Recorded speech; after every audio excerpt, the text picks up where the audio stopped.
Salut tout le monde. Ouais, aujourd'hui la vidéo elle risque de secouer un peu parce qu'on est dans le train. Mais on y va quand même. Alors, pour ceux qui savent, tout comme pour ceux qui savent pas, qu'est-ce qu'on fait? On prend la Bible.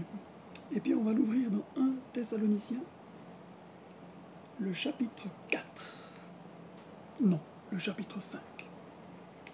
1 Thessaloniciens 5. Puis on va commencer, faire un petit échange. Et j'espère que ça va pour être chacun une source d'aide, une source de paix, une source de joie. Je vous bénis. Vous êtes prêts? 1 Thessaloniciens 5. Pour ce qui est des temps et des moments,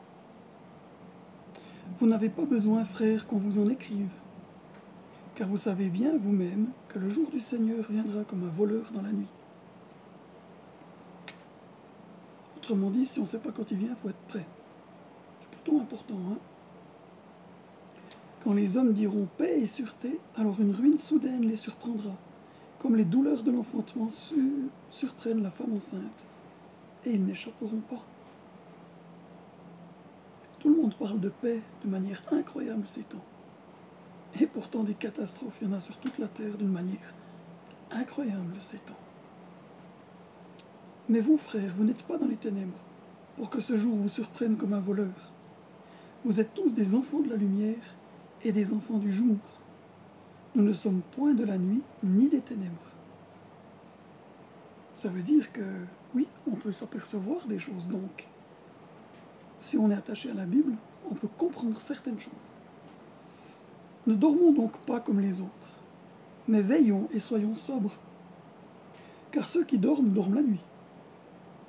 Et ceux qui s'enivrent, s'enivrent la nuit. Ça veut dire qu'il y a quand même des choses ou des situations, des manières de faire, il faut qu'on fasse gaffe. Mais nous qui sommes du jour, soyons sobres, ayons revêtu la cuirasse de la foi et de l'amour, ayons pour casque l'espérance du salut. Tu crois en Dieu? Tu as l'amour pour ton prochain? Tu as la foi que tu marches entre les mains de Dieu? Car Dieu ne nous a pas destinés à la colère, mais à la possession du salut, à l'acquisition du salut, par notre Seigneur Jésus-Christ, qui est mort pour nous, afin que, soit que nous veillions, soit que nous dormions, nous vivions ensemble avec lui. Tu l'aimes, mais tu ne sais pas si tu vas reconnaître les temps. Par contre, tu l'aimes vraiment. Alors sache que si tu l'aimes et que tu veux marcher selon son cœur, tu es avec lui.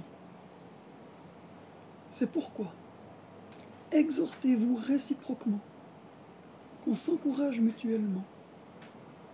Édifiez-vous les uns les autres comme en réalité vous le faites. On n'est pas là pour condamner, on est là pour partager, pour s'encourager. On est là pour avancer ensemble. Si tu n'as pas encore la foi en Jésus aujourd'hui, tu peux le faire. Il est Dieu, il t'aime. Si tu l'as et que tu as envie d'aller plus loin, mais dis-le lui. Raccroche-toi à la Bible. Elle te donnera tellement d'indices tout simples. Et sois dans la paix, mais que ton cœur soit toujours plus attiré par lui. Non pas pour justifier tes erreurs, mais pour lui demander l'aide d'aller de l'avant, pour que son amour puisse nous couvrir, pour que nos cœurs s'attachent à sa volonté. Dieu est saint. Et si nous sommes en lui, il nous couvre, il nous bénit, il nous accompagne, mais il nous reprend, il nous corrige. J'ai entendu quelqu'un qui disait l'autre jour, oui, Dieu t'aime tel que tu es. Il t'accepte tel que tu es. Mais il t'aime trop pour te laisser tel que tu es. Allez, soyez encouragés, soyez renouvelés, passez un bon temps et restez encouragés par ce merveilleux passage qu'on vient de lire.